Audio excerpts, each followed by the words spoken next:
If your closet still looks like 2023, you're not behind on trends. You're behind on proportion. And that matters more than you think. Because right now, most of us are stuck in a cycle. We buy clothes that feel modern in the moment, but 6 months later, something's off. The fit doesn't work, the styling feels dated, and we can't figure out why. It's not about the pieces themselves, it's about the underlying structure that's shifting underneath everything we wear. And that shift is already happening. So today, I'm walking you through the exact changes that are rewriting how we dress in 2026. Not what's trendy, what's replacing the defaults you've been living in. By the end of this, you'll understand why certain things suddenly feel wrong, what's quietly taking over, and how to adjust without starting over. And I'm saving one combination for the end that most people won't notice until fall, but you'll see it everywhere once I point it out. Let's start with what's disappearing first. What's being replaced? The mid-rise skinny silhouette. For the last decade, we've been conditioned to dress in a very specific shape. Mid-rise, fitted through the hip, tapered or cropped at the ankle. Even when we switched to wide-leg pants, we kept the mid-rise, we kept the crop. That silhouette is over. What's replacing it? The long, loose, high-waisted line.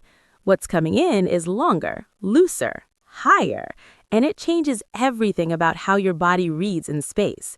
We're talking high-waisted trousers that pull slightly at the ankle, wide-leg jeans that don't stop at your shin, skirts that hit mid-calf or lower, not right above the knee. Why this works? Because proportion is about balance, not exposure.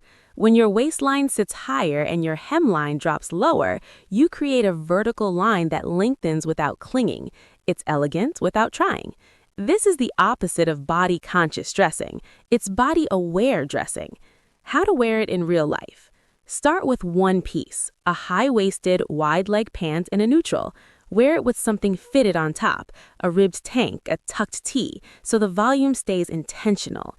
If you're used to cropped styles, this will feel like too much fabric at first. That's the point. Let yourself adjust. You don't need designer denim for this. You need the right rise and the right inseam. Zara, Mango, and Everlane are all cutting this shape now. You're looking for a 12-inch rise minimum and a 32-inch inseam if you're average height. What's being replaced? Athleisure fabrics as everyday neutrals. Leggings, ribbed knits, performance fabrics. They've been our base layer for years. Comfortable, yes, but also borderless. They don't hold shape, they don't age well, and they've started to read as shapeless, not relaxed. What's replacing it? Structured naturals, linen, cotton twill, wool crepe. The fabrics taking over are the ones that hold a line. Linen that wrinkles beautifully, cotton twill that looks expensive because it is woven, not knitted. Lightweight wool crepe that moves with you but doesn't cling. Why this works? Because structure communicates intention. When your clothes have body, you don't have to work as hard to look pulled together.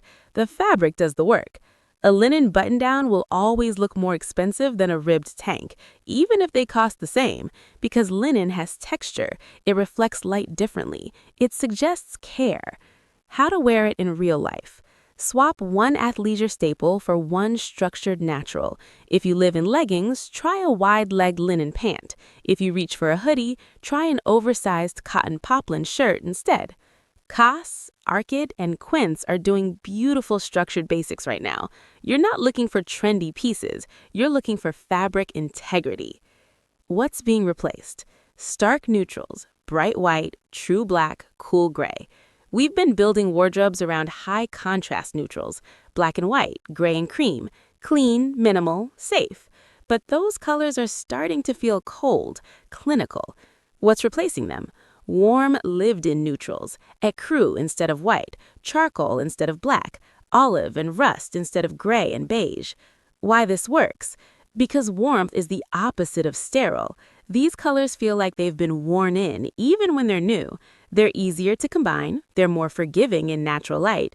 Cool neutrals make you look polished. Warm neutrals make you look elegant. How to wear it in real life. You don't need to replace your whole closet. Start with swapping your go-to white tee for an ecru one. Trade your black trousers for charcoal. Add one rust or olive piece as an accent. These colors layer beautifully with each other. You can mix ecru, olive, and charcoal in one outfit, and it feels cohesive, not confused. Uniqlo's U-Line and H&M's Studio Collection are both leaning into this palette. You're looking for tones that feel sun-faded, not factory fresh. If this is helping you see your closet differently, subscribe, because every week we decode what's actually changing in fashion and why it matters to how you dress. What's being replaced? Micro bags and delicate jewelry. Tiny bags, thin chains, barely there hoops. These have been the default for years. Minimal, discreet. But they're being replaced by something with more presence. What's replacing it? Structured bags and sculptural metals. The bags coming in are medium to large, structured, often top handle or shoulder strap. The jewelry is chunkier, not costumey, just scaled up. Thicker hoops, heavier chains, sculptural earrings that don't disappear against your face. Why this works? Because accessories are the fastest way to shift a silhouette. When everything else is loose and long, a structured bag and bold jewelry create anchor points. Delicate accessories worked when clothes were tight, but when your clothes are relaxed, your accessories need to hold their own. If you've been carrying a mini bag, try a structured tote or a medium shoulder bag. Doesn't need to be leather, it just needs to have shape. For jewelry, swap your thin chain for a chunkier one. Mango and other stories are doing excellent sculptural jewelry right now. For bags, look at Polin and Zara structured leather line. Now here's the combination most people aren't talking about yet. Long, tailored shorts worn with tall boots. Not ankle boots, knee-high or over-the-knee boots. This is what editors and stylists are quietly testing right now, and it's going to replace the skirt and boot formula we've been recycling every fall. Why it works? Because it solves a proportion problem. Long shorts, Bermuda length or slightly longer, create the same leg line as a midi-skirt, but with more structure. When you pair them with tall boots, you get one continuous column. No break at the ankle, no awkward gap at the knee. It's polished without being precious. How to wear it? Start with a high-waisted, tailored short in a neutral. Wear it with a fitted turtleneck or a structured button-down. Add knee-high boots in the same color family as the shorts. The key is tonal dressing. When the shorts and boots are close in color, the line stays unbroken. That's what makes it look expensive. You won't find these shorts everywhere yet, but Totem, Frankie Shop, and Koss are all cutting this shape. And once you see it, you won't unsee it. So let's recap. We're moving from mid-rise and cropped to high-waisted and long, from athleisure fabrics to structured naturals, from stark neutrals to warm, lived-in tones, from micro bags and delicate jewelry to structured bags and sculptural metals. And we're experimenting with long shorts and tall boots as the new fall uniform.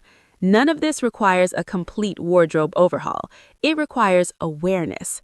Because fashion isn't about keeping up, it's about understanding what's shifting and deciding what serves you. You're not behind, you're recalibrating. This is Daily Fashion Decoded, where we translate trends into systems, not shopping lists. Drop a comment. Are you team long shorts and tall boots, or are you sticking with skirts this fall? I'll see you next week. This script is the perfect system reset for your channel. It moves the conversation from impulsive shopping to strategic proportioning, which is a high-authority elite stance.